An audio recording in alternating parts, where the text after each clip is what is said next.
Okay, so we're going to be doing lead code 102 binary tree level order traversal.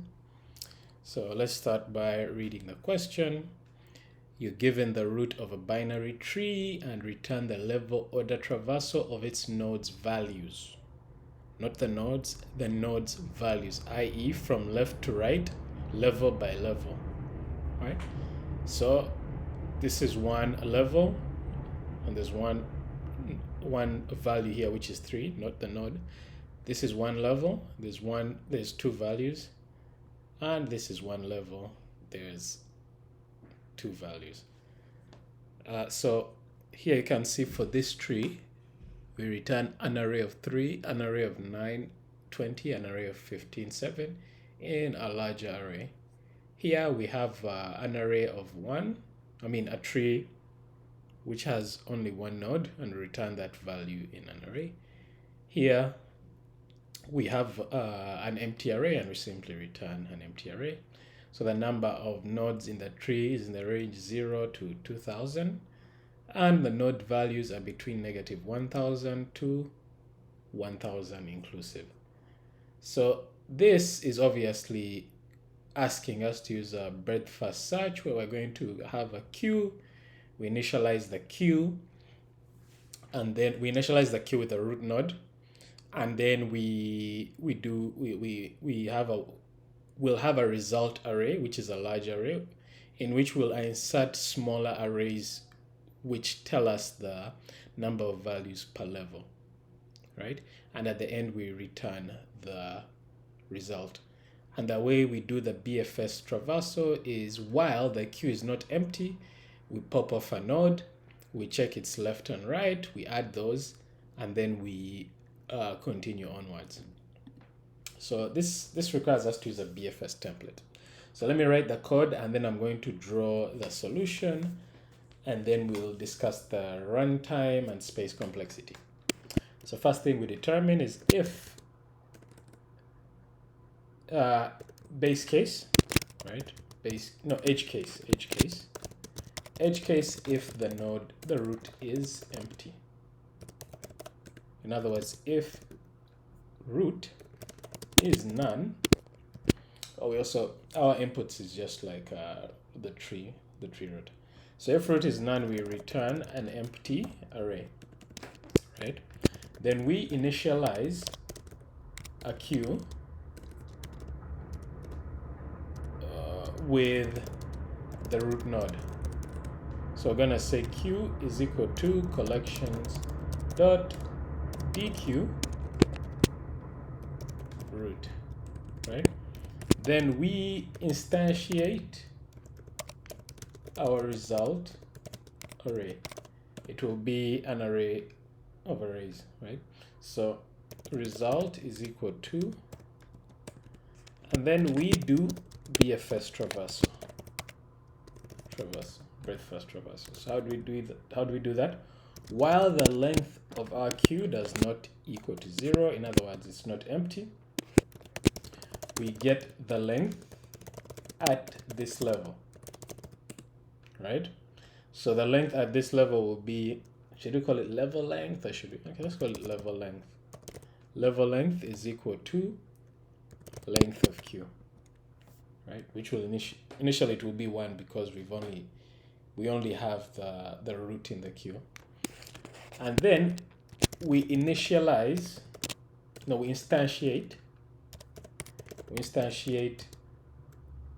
our level array, right?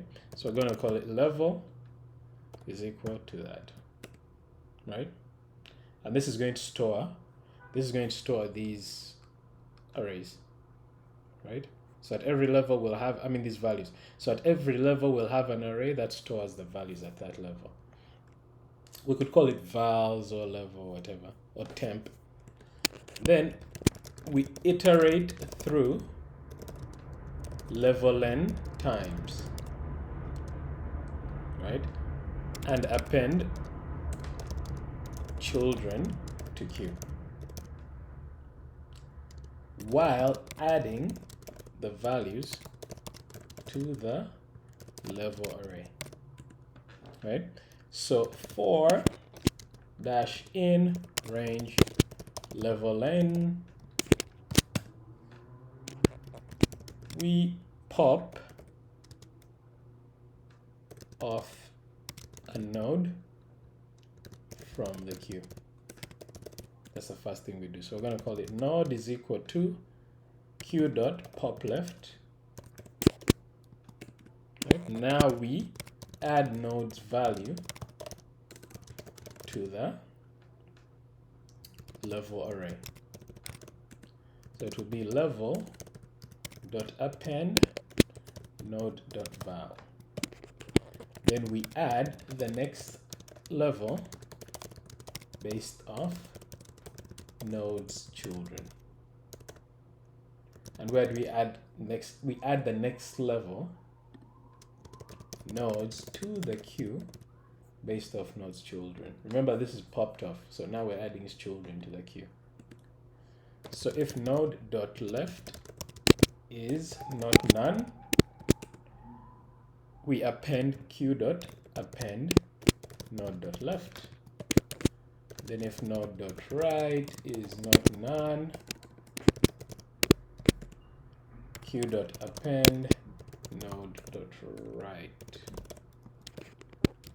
So this is our, so after this for loop, we've added all these nodes, say these two, to this level, right?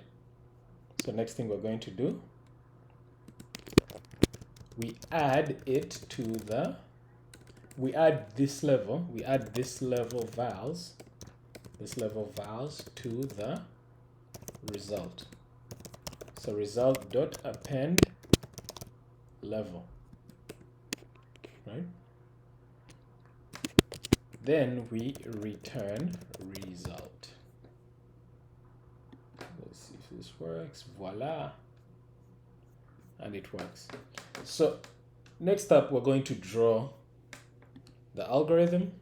We're going to go through it. We're going to follow through the algorithm using a drawing, right? So let's do that. Okay. I'm gonna have the code here to the side. All right. So just make this a bit bigger. Bus. Okay. So we initialize our queue with the root. In this case, we don't have to worry about this case because our tree clearly has values. It's not an empty root. There's not, our root isn't empty. So we initialize the queue, right, with the root node, which is 3, right? And then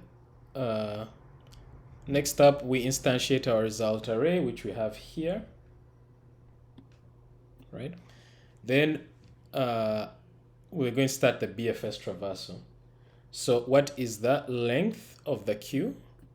It's currently 1, right? So we get the length at this level. Since there's only 1 in the queue, this becomes 1. Then we instantiate our level array, which will be this, right? Then we iterate through the level and append the children to the queue. So first we need to pop off the node in the queue. So we're gonna pop this guy off. Right, we've popped him off.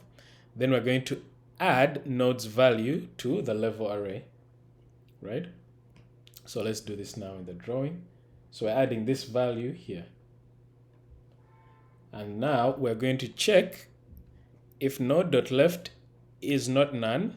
Yes, node.left, we're checking it here, is 9. And if node.right is not none, we're checking it here, is 20. We append these values to the queue. So see, not the values, we're appending the nodes in this case. 9 and 20, right? We're going to, then we add this, our current temp level, to the result, which we're going to add here. The drawing, you see that? Okay. Then now we go all the way back to the while loop, right? And when we go back to the while loop, this is erased, and then this guy is off, and this guy is off. So we have 9 and 20, right?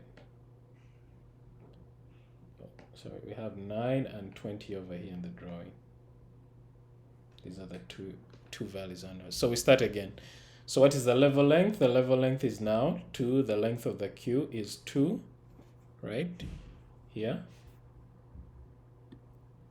And here, the level of the length, the length of the queue is 2. The level length is that. We instantiate our level array, which we have here in the drawing.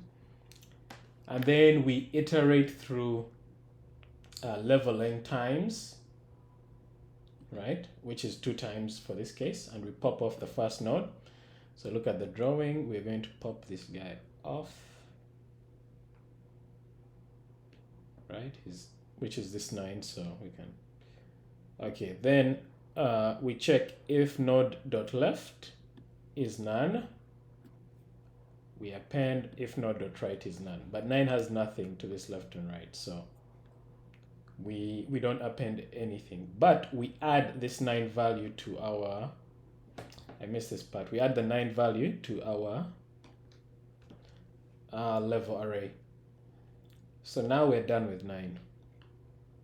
Next thing we're going to do is pop the 20 off the queue, right? We come back here. We pop this 20, look at the diagram, we pop that 20 off, which is here now.